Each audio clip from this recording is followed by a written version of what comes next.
Welcome back mga katropa, nandito tayo sa Aurora, Cubao. Dito ako na snatchan dito. Pababayan ng papuntang terminal ng 5 star dito sa Cubao.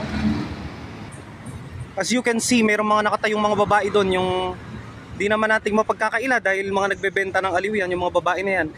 Nakikisiksik dyan yung yung snatcher. Katabi ng mga babae na yan. Tapos yung mga bumababa, sinusundan. Kala mo lang pagbaba mo, mag-isa mo lang, hindi. Ilagay mo sa harap mo yung bag mo. Nung paglingon ko na gano'n, na nakadukot na siya doon sa bulsa ng bag ko eh. Tsaka tinutukan ako ng kutsilyo. Ngayon naglabas ako ng pamalo, yung mahabang bakal na tripod. Hinabol ko pa eh, papaluin ko eh.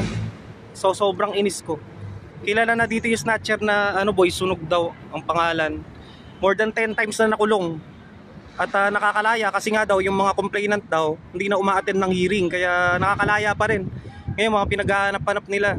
Lahat doon laman ng bulsa ko nakuha yun eh. Kaya mag-ingat talaga. Hindi na nga ako dumaraan dyan eh. Sorry. Meron akong traffic rule na nilabag. Nag-jaywalking ako dyan eh. Kahit magbayad na ako ng 500 pesos, hindi na ako talaga daraan dito sa yung tulay ng Aurora na yan. Kung pwede nga ipag-iba yung tulay na yan, buwisit na tulay na yan.